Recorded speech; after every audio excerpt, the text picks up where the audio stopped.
You didn't raise your kids in the ghetto, but they still do ghetto things. Some of our young professionals think it's okay to try to, you don't know if you want to be an engineer or a gangster.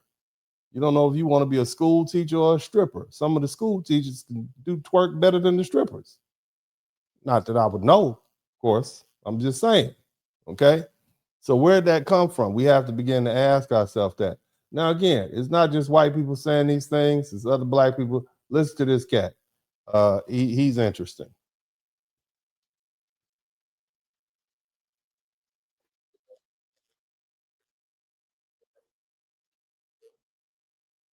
More than the actual person who's not with us anymore. The actual victim, they don't care about. Everyone feels sorry for this little monster. I never felt comfortable around you niggas. That's why I got the hell away from Oh, y'all. sir. Just because you have on that cowboy hat, and that's I know cowboy hats. That's not a real one. That's some you picked up at the local Walmart, but they don't like you either. Okay, I'm just saying, young brother, they don't like you either. So, it's interesting.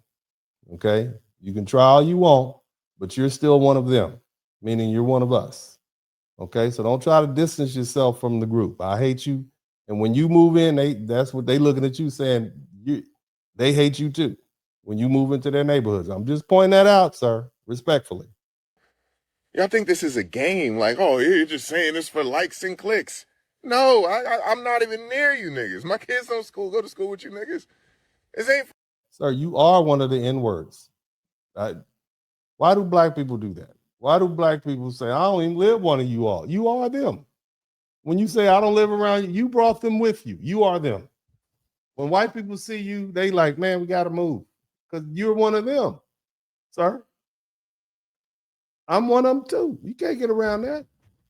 You think they see you any differently? I mean, you got the, little, I date a white woman mustache on, praise Moses, but you still one of them, brother. You can't get around. They can't get away from that. I bet you won't go to Vidor, Texas. They're gonna put you out too. You got a family reunion in Vidor, Texas. Don't go. Get some gas and keep moving like the rest of us. Let's let the brother finish. For likes. This is for real. Like growing up, when my friends would come over, hey, my dad would check them at the door. Listen, man, you gotta take that do-rag off. This do-rag ain't allowed here. My dad didn't like do-rags. Mm-hmm. Because he watches the news. He see who's doing the killing.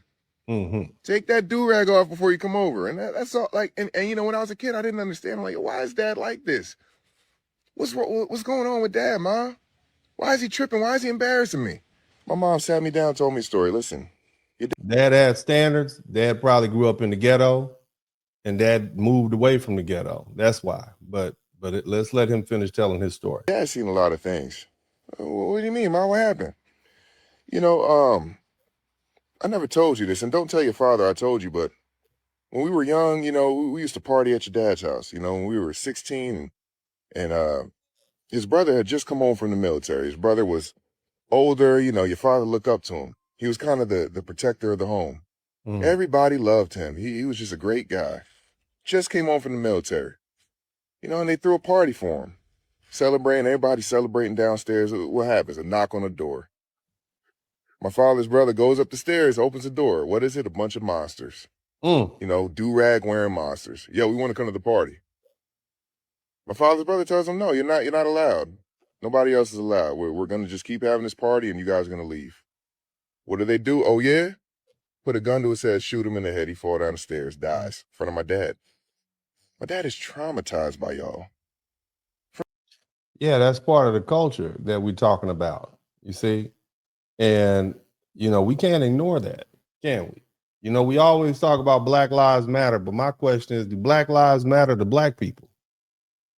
Why is it so easy for us to take another Black person's life if Black lives really matter? I'm just throwing that out there, okay? That's not necessarily the subject we're talking about right now, but again, that is why Black America is trying to divide itself and get away from that behavior. And you may not like this. You didn't like what the white dude said. You don't like what this Black dude. Come on, somebody type Coon, Sambo. Come on, let's get all the names in. Let's get all these names in. Get all the names in that y'all like to call black people for speaking the truth about their experience. You don't want anybody to say it. You call Carmelo Anthony's daddy race, Austin Metcalf's daddy racist, but this black dude is saying the same thing. Is he racist too? Is he speaking as he said his daddy's brother got shot and killed by some knuckleheads that showed up and tried to crash a family party? That happens. I remember something like that happened to me. I was having a party at my mama's house at 17-year-old. Some gangsters showed up.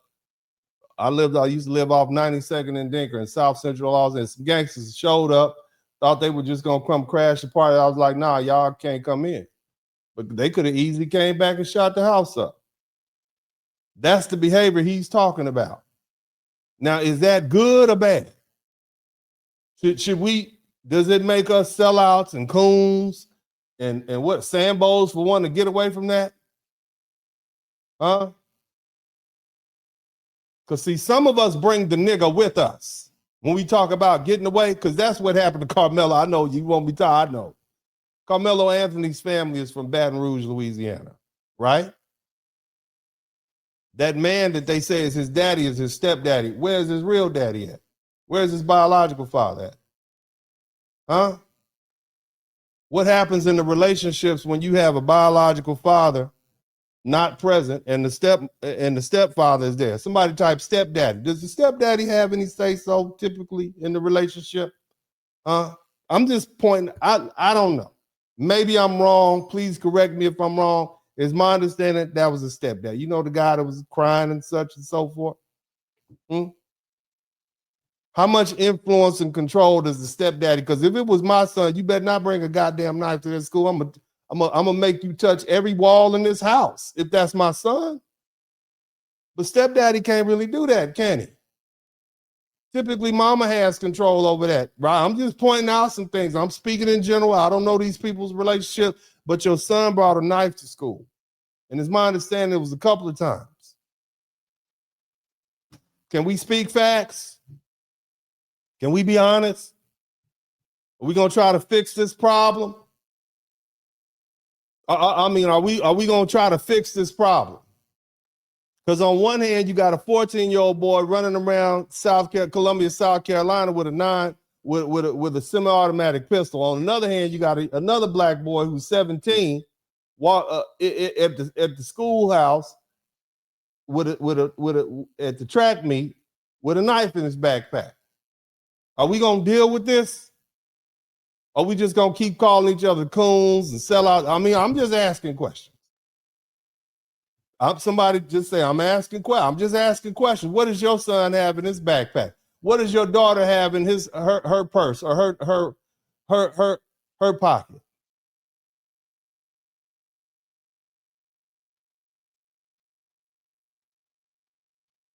I mean, I'm saying, are we gonna deal with it? Because it's obvious if it's a cultural issue, your children who you raise in the suburbs and sent to these private schools are still going to be affected by that culture. And that's what these white folk are talking about. So when my man gets on here and say, I don't want to live around you N-words, you one of the N-words the white people are trying to get away from, sir. You and your kids. Love the kids, I'm just saying. We all have to deal with this negative image. We all are going to have to deal with the prejudice that comes along with being a culture known for who leads with the degeneracy. Do you all get that? The Honorable Elijah Muhammad said this: not one of us can rise until all of us rise. I'm paraphrasing that.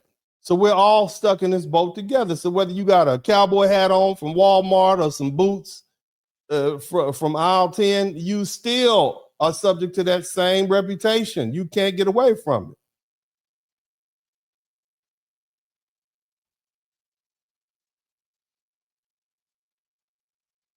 I'm gonna let this fella finish speaking. In that moment, man, he just didn't want nothing to do with you. He stayed in Brooklyn a little longer, seen more things happen, and then he got to them books. Yo, I got to get out of here. Gotta get out of here. I cannot raise a family here. It's not safe. It's a reason why people want to get away from y'all. You have an animalistic monster mentality. Nobody wants to be around. Shoot first, ask questions later. That's how y'all move. Y'all don't even fight no more. Ain't no hands, one-on-ones. Y'all just go straight to killing. Obviously, it's not all black people. There's a lot of good black people out here. There's a lot of monsters as well. And Yeah, it's a lot of monsters amongst us, and that's why we're dividing and getting away from them.